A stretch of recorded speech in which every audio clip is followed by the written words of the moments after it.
Hello everyone, this is Sajid from Luma World, and I have Akshay with me, and we are hosting our next series of talks today where we are bringing some specialists in marine conservation. And our first speaker today is Prachi Hatkar, who is doing her PhD in seagrass associated macrobenthic fauna. I hope I said that right, Prachi. Can you Yes, just elaborate what all these terms mean? so the benthic fauna is basically the organisms that are lying over the sediments or inside the sediments. So they basically are a part of the web, food web, like we have in the terrestrial zones. That way, the same thing happens in the inside the ocean. So the fish also feeds on this organism, the little tiny organisms that are microscopic, and they also big. Like they can be some worms, they can be some shells, as well as they can be some little crabs also. So this all everything which is found inside the sediment or is called as benthic fauna. Prachi, I'm sorry I took you directly into a deep dive about what those terms meant. But welcome to this talk, and I hope you are as excited as we are because we are like kids over here right now. We have no idea what marine conservation entails, and you need to basically help us with that and pass on some information to our viewers as well. So welcome. Thank you so much. It's an honor being here. Okay, so if I may ask, what is your background? How did you get into this? How did you start? If you can just take us through the journey, that'll be nice. Sure. So I completed my graduation in zoology. So when I passed my 12th, I was not sure whether every parent wants their kids to go into some medical or engineering like state.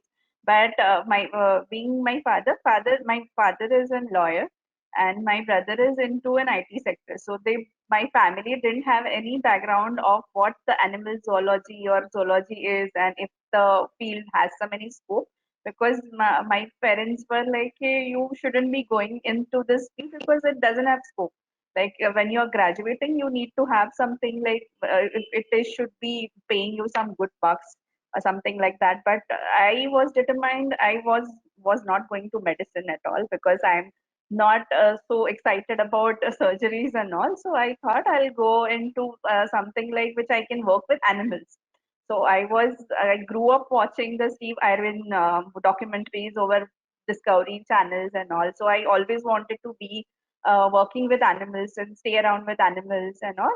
So I thought I'll take up zoology, but later I didn't know what all things or what all opportunities it will be having for me, and I was very clueless at the time when I took up zoology. And later on, after completing my graduation from Mumbai University, I discussed with my teachers. They said, "Okay, you need to take up some master's studies because doing just a graduation won't be helping you as a science student." Then I took their advice and I did complete my graduation, post graduation. Earlier, I thought I'll take up some wildlife studies, but the institutes where I was approaching, they were not taking the batches like yearly basis. They had only once the one batch is complete of 2 years master's program, then they'll take up the other program. So I was disappointed. Then I took up. Then I was like, okay, I need to do something in Mumbai only. Then I took up the oceanography studies because Mumbai University only offered three subjects. That was animal physiology, oceanography, and endocrinology. So both of the subjects were same, like physiology and endocrinology. That is basically studying hormonal impacts on the animal behavior or how the animal behaves. So I wasn't very keen into it. So I took up the oceanography because I'm born and brought up in Bombay, and from it is like it. I was working passionate about oceans. Okay, okay, I'm deciding about the ocean side. I need to do something that I can contribute from my side. Okay, this is the thing that I'm doing for my country, basically. That was the thing I took up. Then I completed my masters. I joined a National Institute of Oceanography after completing my post graduation. I went there and I got experience over working on the seashores, also in offshore. So we had cruises going on. So I need I got the time where I can learn how the experiments are being carried out over there, and how the instruments, how do we check the water quality, or what all things we do take into account if we need to assess the ocean health. So that opportunity also gave me a broad perspective, okay, of how the ocean is being assessed for a long time. And I've been working in this field around 10 years now. And right now I'm doing my PhD in Wildlife Institute of India. As I mentioned, that I'm working on a marine mammal. It is only herbivorous marine mammal. It only eats seagrasses. So unlike the Wow. dolphins, whale, it doesn't eat other animals. It just feeds on the seagrass. So the animal is getting extinct from India as well as from the world. So we are planning to recover the population which is thriving in Indian Ocean now. That's all. That's truly fascinating. Just for our viewers, the mammal that we are talking about is called the Dugong. dugong. Dugong. It's also Um, called a sea cow.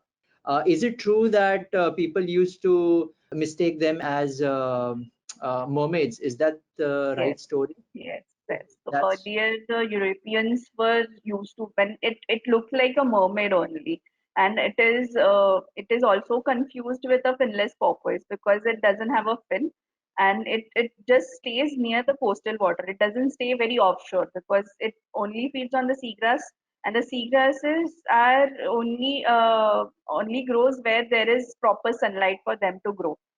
So right. they're only confined to the near shore areas. So the dugong doesn't go far away, but it do migrate. It does migrate, but it stays in the area where it has ample amount of food is available for him to sustain. And Oh, interesting thing about dugong, it eats a 40 kg seagrass per day. oh wow.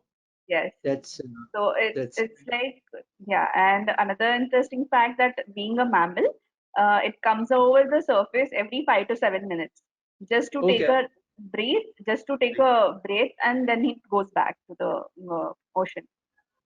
What's the difference between dugongs and manatees? Are they of the same family? Because I remember manatee was the first time I heard, like the term I heard when I was living in the States, and a friend was super fascinated, and he's like, "Hey, we should go check out manatees." I'm like, "What are manatees?" And that's how I came to know about these animals. Yes, so the family, I mean, the ancestor are the same. So dugong and manatee. So Okay. the evolutionary, if you say, the closest relative of dugong is elephant. Manatees have completely different habitat. So they are Hmm. found in the freshwater, also in the brackish water. So Got dugong it. are just restricted to in the ocean, and the manatees are restricted to the freshwater as well as the brackish water. So manatees feed on sea algae. I mean, they feed on algae as well. Not just necessary they are herbivorous. They eat many things like algae and crabs.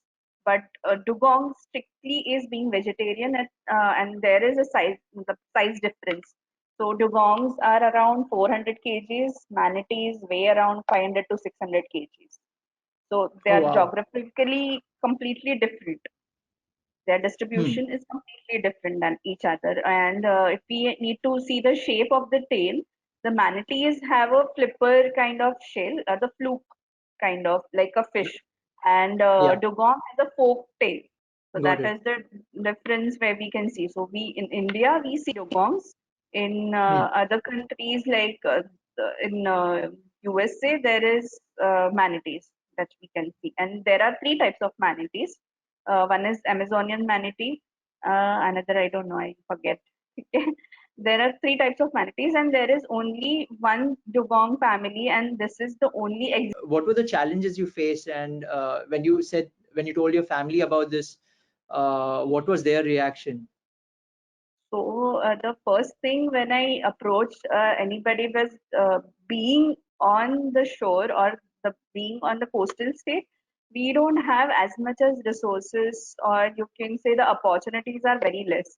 So if you Hmm. see any wildlife project is mainly focusing on lion or big cats. Everybody is Yeah. fascinated by tigers. अच्छा मैं safari में गया था. I saw this. I saw that. It's not like I just went to the shore and I saw dolphin. It's not like the first of all the funding plays a major role, because if you're going for a marine projects, the funding which requires it's lot of it is much more than the terrestrial part. We can just put a tag, I mean we can just put a collar to a leopard and we can see where it's going, or we can trace easily like a GPS Sure. location. But it's not the same if I have to tag a turtle also. I need to wait where it is coming or where it is going, like that. Yeah, So the funding is a major constraint if we say if I have to apply for some project. So the funding is major constraint. When it comes to opportunities as well, there are institutions are working, but we need to have your masters done. And even if we are completing your masters, then we need to have a PhD degree if we need to get any position, permanent position as per se, in some government institute or in a reputed institute. Then they ask for the PhD. So it the education academics wise, it takes a longer time. If I am a engineer or a doctor, I can get job like just like that. So yeah, opportunities are scarce. It's very scarce, and the funding which we get is also scarce. So got it it. starts And both ways. I see. Did you find a mentor initially, or did that happen like as you progressed in the So field? Also, yeah, how did you come across? I'm sorry, just in yeah, continuation continue. with this question is how did you come across dugongs? Why did you choose that as a topic for conservation?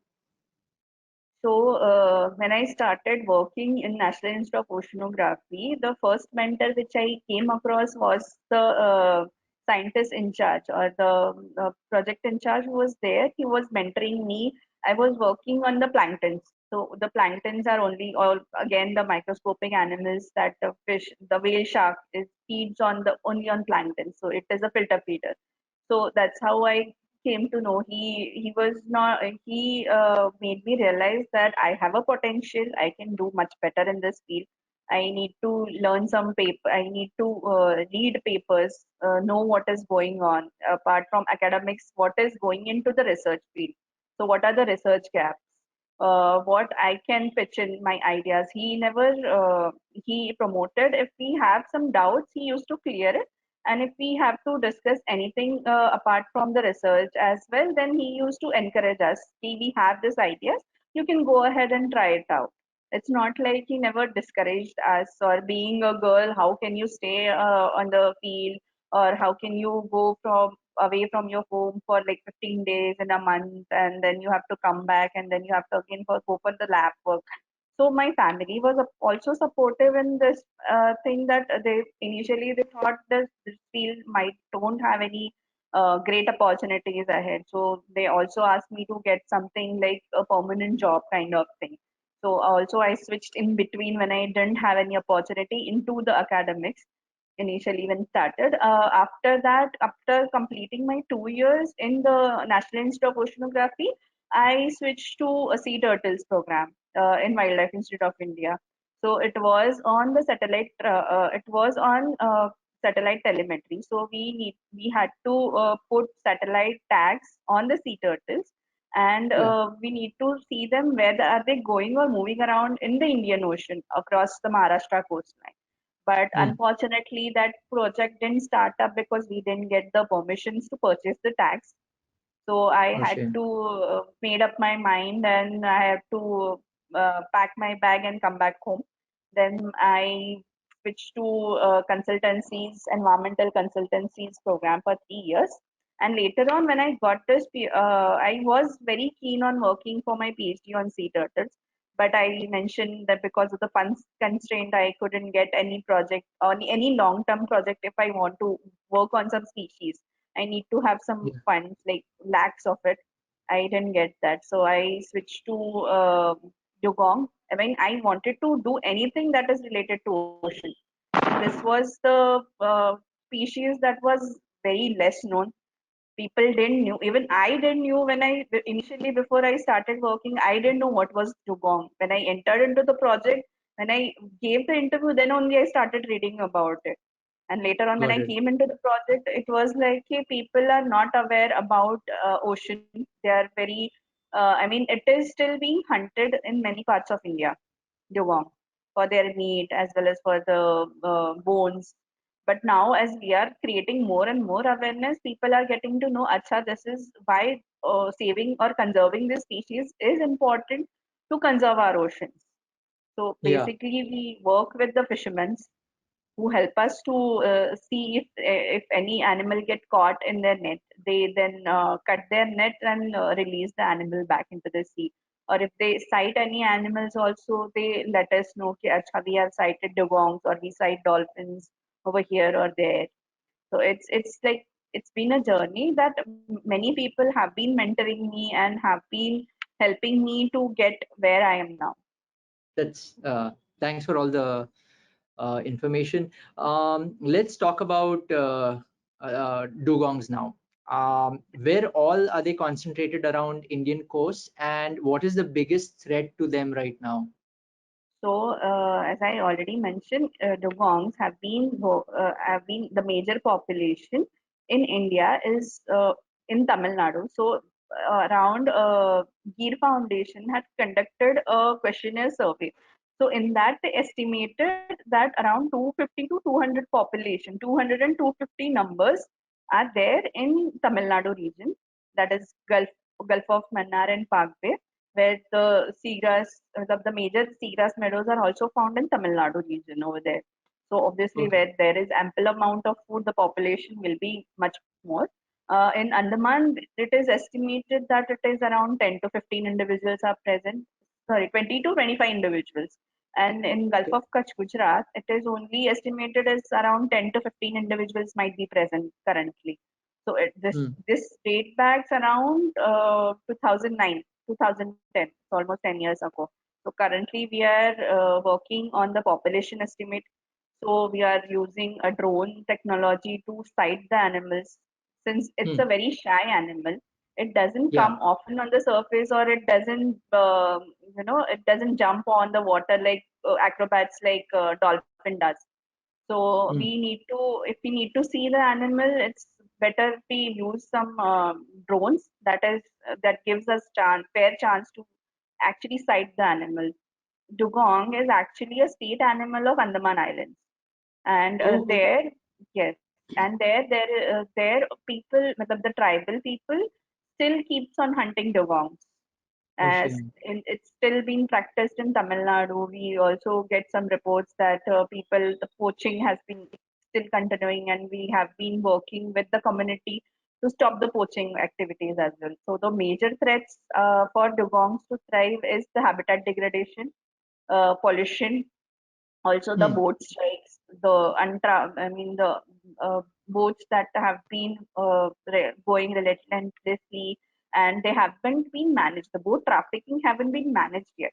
So Yeah. since the animal stays near to the coast, there are more chances to tra- get hit by the boat, and Yeah. also they get caught in the fishing net. But thankfully the fishermen are very helpful, that they have been cutting their own nets to release the dugong back into the sea. Yeah. Yeah, so these are the major threats that dugong population is currently facing in India. Is dugong meat in demand? Like, do the locals is it Yes, fancied? they do eat. They do eat, and it's still. It was earlier with the dugong ancestor. So before dugong, there was another and the Stella sea cow. So it was hunted because of its meat, and it got Hmm. extinct in 19th century because of the hunting. Yeah. Hmm. So So what's now the it's population of dugongs right now? What is the estimated population of dugongs? so as I mentioned, that Tamil Nadu, it's already 250, 200. In Andaman Islands is 10 to 15. Sorry, 20 to 25, and in Gulf of Kutch, Gujarat, it's 10 to 15. So right now we are currently working on the estimation part for the dugong in all three sites. And Oh, luckily we sighted one live dugong in Gulf of Kutch, Gujarat last year. So it was oh, probably extinct because nobody has seen dugongs in Gujarat. Unlike in Tamil Nadu and Andaman region, people have been regularly sighting dugong. So if I show them pictures of dolphin, they are able to differentiate. Okay, this is dolphin, this is dugong. So we have seen this Yeah. animal near shore or somewhere. But in Gujarat, they haven't. It's like the people don't know. Acha, this have been we. They say we have sighted this animal around 20 years, 25 years ago. Now we haven't seen dugongs anywhere. So, Yeah. but in Gujarat, as I mentioned, that the dugong feeds on the seagrass meadows, on the seagrass bed. So when the water completely resides, we can Yeah. see a pattern that is made by the feeding trails. So it Ah. makes a pattern on the seagrass bed that you can see, and you can recognize, okay, this is the feeding patterns or the feeding trails that dugong has left. So that how we know that indirect evidences in Gujarat that we have been the dugong have been thriving and uh, using that area for its like food like eating the seagrasses over this areas. So we have been getting the indirect evidences from there. That's really smart. That was going to be one of my questions. Like, are there any like how do you track their movement, and what are obvious signs? Do they keep surfacing to the water and people just see their heads popping up, or but this is really interesting, like finding how they feed the uh, seagrass is pretty interesting.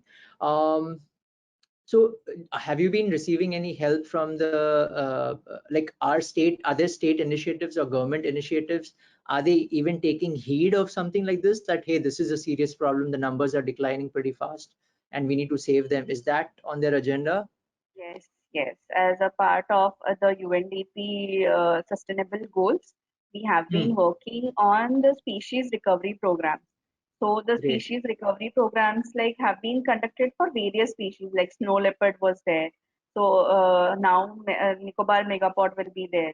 So the animals or the birds or any species that have been verged on the extinction, states have been taken up some actions.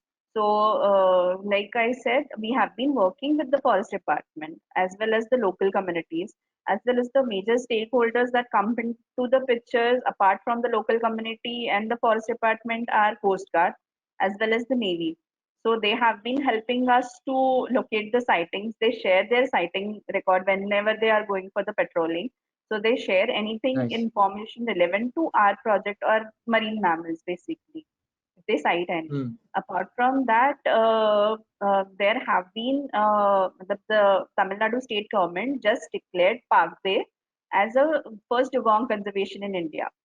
So that have Wow. been declared, and that will be a protected area only for saving dugongs. So we shouldn't be there will be restrictions on the fishing because Gulf of Mannar is a biodiversity hotspot as well as Yeah. it's what we say biosphere reserve. But PalkBay area in Tamil Nadu is was not protected, but the dugongs we have been sighting, and we have been able to rescue 14 dugongs in 5 years, past 5 6 years now. So that's why the state government took an initiative to form a conservation reserve only for dugongs. So it Amazing. acts as a umbrella species that can be that can help in conservation in the other species like fish hair, seagrass hair, the seagrass associated fauna like seahorses are there, crabs are there. So seagrasses basically helps the smaller organisms like fish use them as a nesting place or the hiding space, and crabs also use it as a food source. Even seahorses help them to even seahorses stays back as a like they get a shelter in the seagrass meadows. So it's Yeah. like if we are saving dugong, it will be acting as an umbrella species which are thriving on the associated fauna or on its habitat. So states Perfect. are taking a good initiative. Perfect. Are there also any breeding programs for dugongs outside of their natural habitat, like any of those kind of So far, efforts? we haven't been working on it. Only in 1950, Central Marine Fisheries Research Institute uh, kept a dugong in captivity, but it didn't work. It died soon. So Okay. it's not like we can just do something like that. If we can, then it will be take some time to manage that kind of facility, because staying, if we have to keep a dugong which is 4 meters long and 400 kgs, we need to Yeah. have that much facility to provide that animal to stay back, and it will be stressed if we are keeping that animal in a captivity program also. Got, So got it. that is also a big task if we have to capture the animal. And what if it gets stressed and then suddenly something happens? Then doesn't make sense. Prachi, in all your fantastic work, do you get to travel and dive with these amazing creatures? So I dive. We do dive in all three states. It's Ah, beautiful out there. So in Gujarat, we usually we can't dive in the Gulf of Kutch region because the water is very murky. It's not okay. advisable for diving. But outside the Gulf of Kutch part, that is the Mithapur part where the corals are there, we do get to dive over there because the seagrass meadows are also there. In Hmm. Andaman also, one of my colleagues have been very lucky to photograph a dugong when she was diving. So Wow. we do have that also recorded, and it's already posted on our websites and our Instagram page. So if And any of the viewer are interested, they can just have a look on the Wildlife Institute of India website. It's a endangered species recovery program on Instagram as well as on Facebook. we'll definitely drop the links as part of the video. And are they very friendly creatures, or are they super shy and they just keep their They distance? are very super shy. They don't come around the humans as well.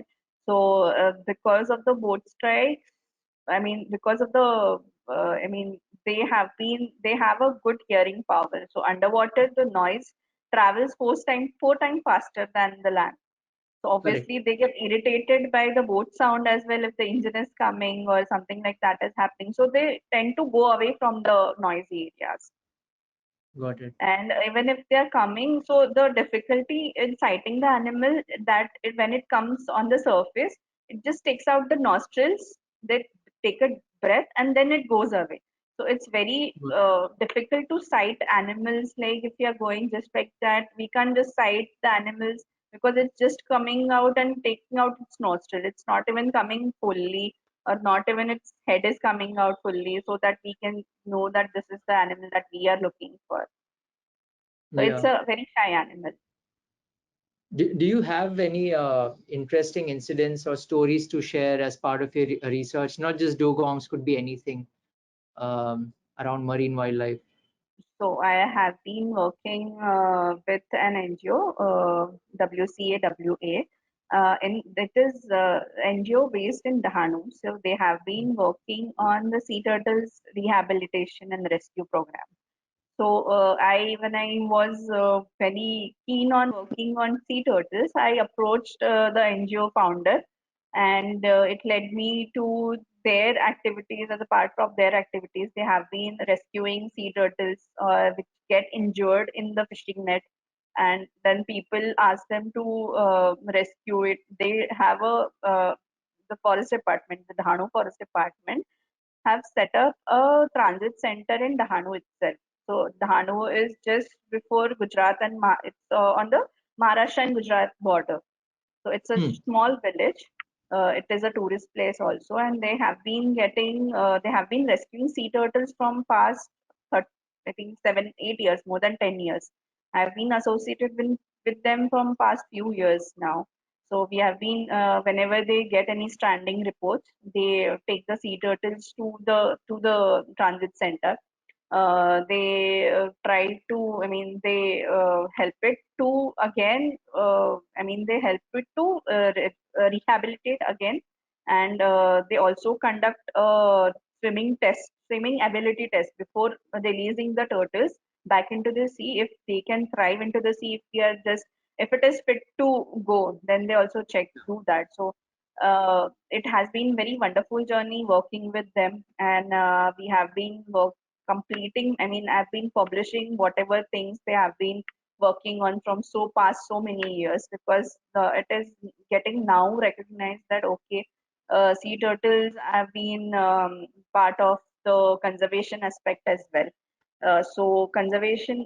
So I've been working on sea turtles as well, and now I'm working on marine mammals as well.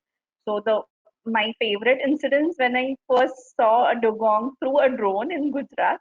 So I've been working in Gujarat from past 4 years now, and in 4 years, whenever I used to go for some awareness program, and people used to ask me, "Have you sighted any dugong?" So I was like, "No, I haven't sighted any yet, but it's Yeah. there." So they are like, "How do you know it's having you haven't been sighted yet?" So फिर इतने साल से तुमको अभी एक भी dugong नहीं दिखा तुमको. So so it was like we were going on a survey in late evening. It was around 5 o'clock, and we work in low tide areas where the water completely resides in a coral reef, and then the seagrass meadows get exposed. So that way we can work and we can collect the seagrass samples as well and analyze them for further laboratory analysis. So my colleague was working on the drone part. So he was just flying around, seeing if any dugong is there or not. And Mm. suddenly he calls me up and said, "Arey dugong dikha, dugong dikha." I was like, "Kuch bhi mat bol." ऐसे थोड़ी ना है. We were just working and he was flying drone outside Yeah. that area, a little bit far away, and he sighted the first dugong. And Wow. this is the first the photographic record of Gujarat of dugong. That is a live, because we have been getting some dead dugongs in past 4 years. So we got 3 dead dugongs which were washed ashore, and the Got it. fishermen informed us.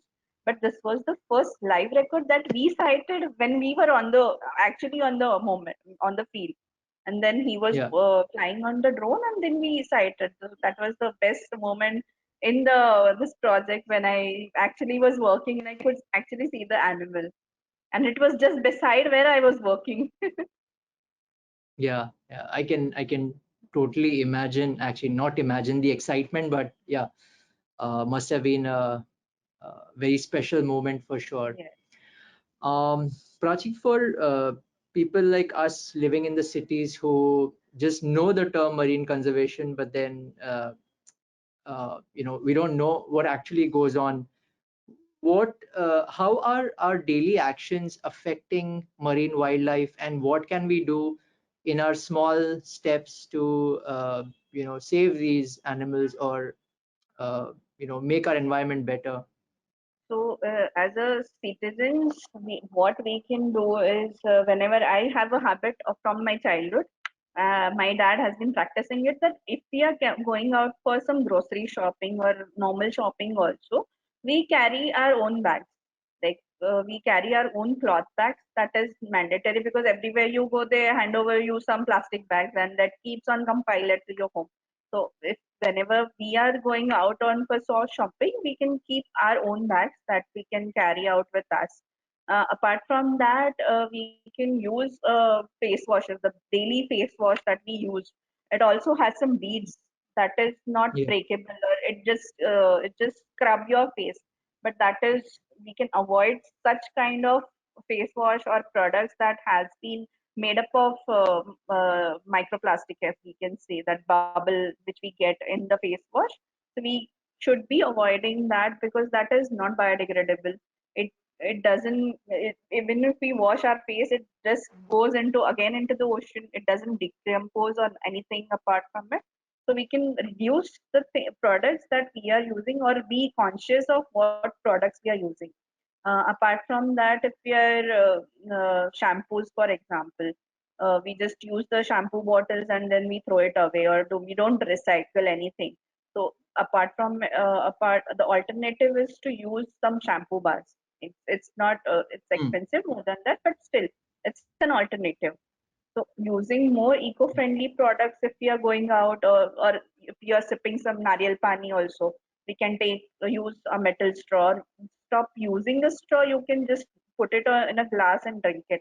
If we are giving some alternatives also, it keeps on like, even if alternative is there, it will be start compiling again कि recycle नहीं हो रहा, then it is creating another problem as well. So if we can Right. or use alternative solutions, or stop using the products completely in our daily life, it will be much better. So it is the one thing that we as a citizens can do some action. Yeah, but I think a step, I mean, these are all valid points. I think a step before that is just to acknowledge the fact that we are not the only living and thriving creatures on the planet, and there's more than that. But having said that, you guys can never blame me for shampoo usage.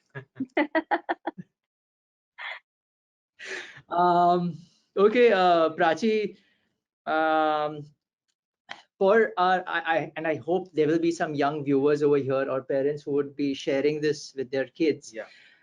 Because this is such a fascinating topic and your whole journey as well.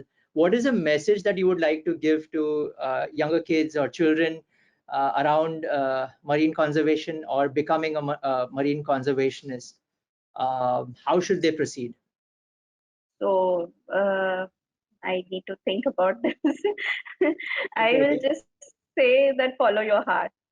It will be a time where they will be disappointed, or they'll be having some disagreement with the families, or they'll be disappointed that in somewhere in the career, if you have to going to pursue that, there is no scope, what will I do? But it's like we have to make our own path.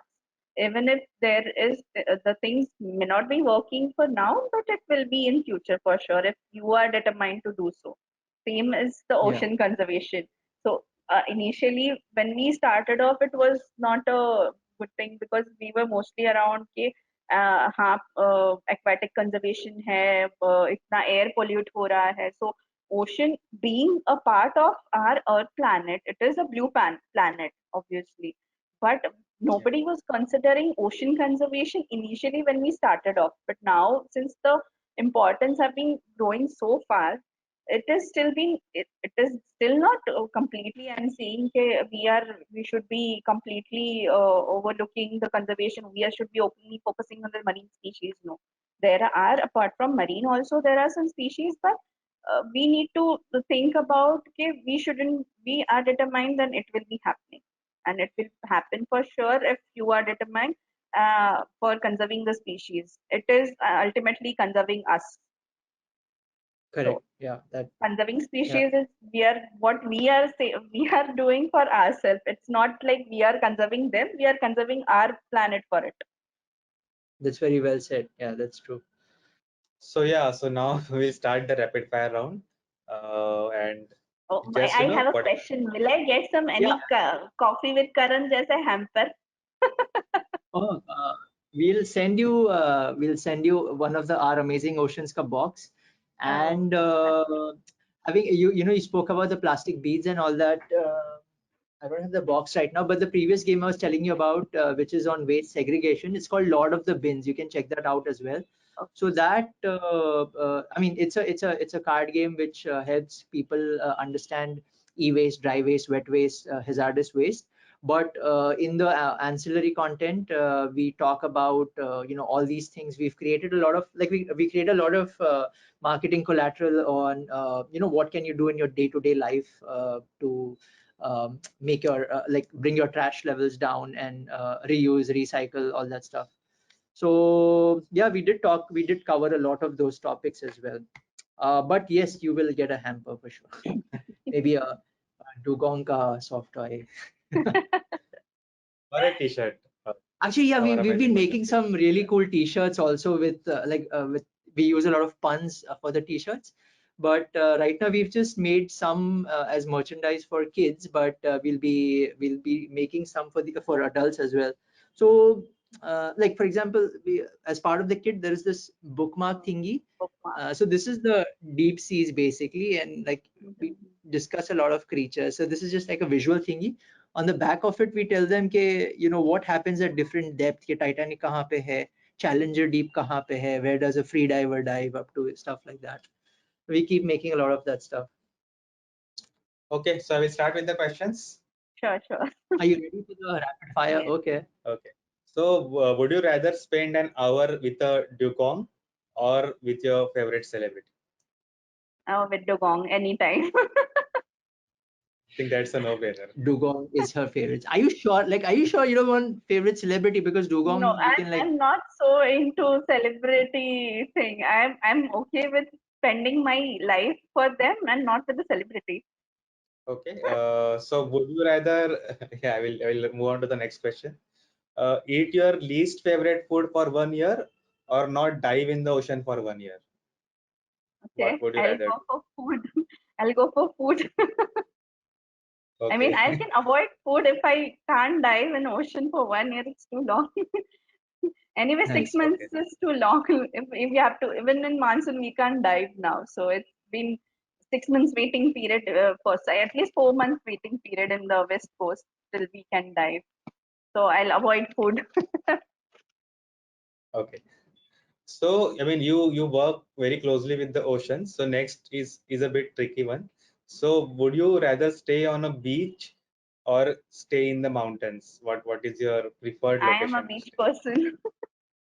I'm a beach person.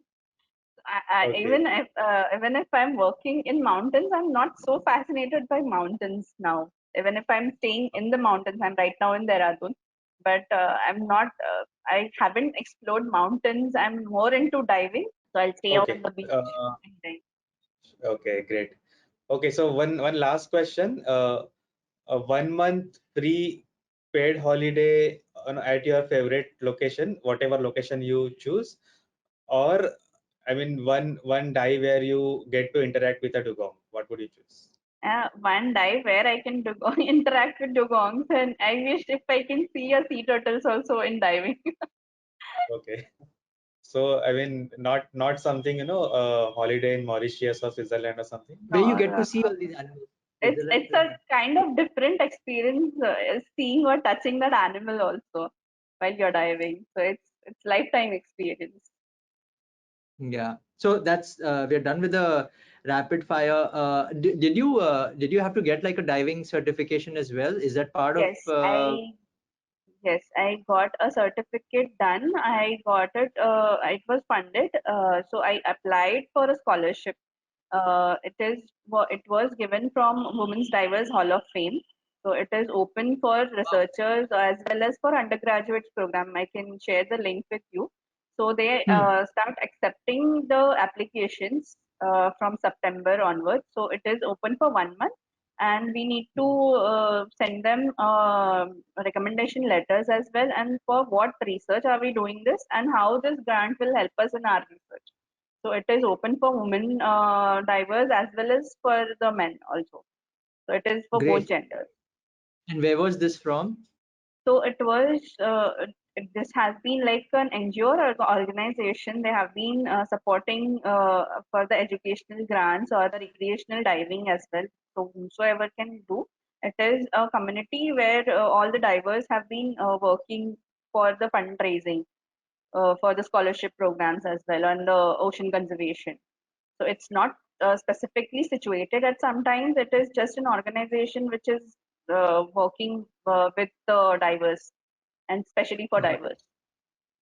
it. Prachi, one last question before we end this video. Are there any documentaries or movies that you recommend Yes. for Dugong, or So I mean, it for doesn't have to be just Dugong ocean limited. conservation in general, Yeah. there is Blue Planet that of David Attenborough, which have been I think there are 2 seasons of it. So Yeah. anybody who wish to explore more about ocean conservation, they should definitely watch this documentary. So on Netflix, it is available. Yeah. The problem is every time I watch this documentary, I want to leave my work and just get into ocean conservation. Yeah. I am a beluga, part-time beluga whale.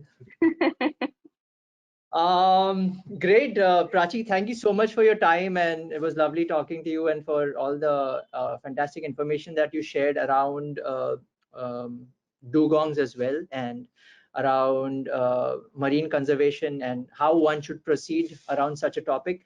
And hopefully, this will inspire the future generation as well. So, thank you once again from Team Luma World.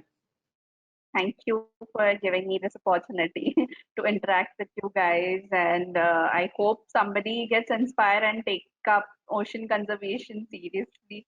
Even as a layman or even as academics, we can get into it. It's not that difficult. So I hope some people should taking up some good actions and getting into ocean conservation.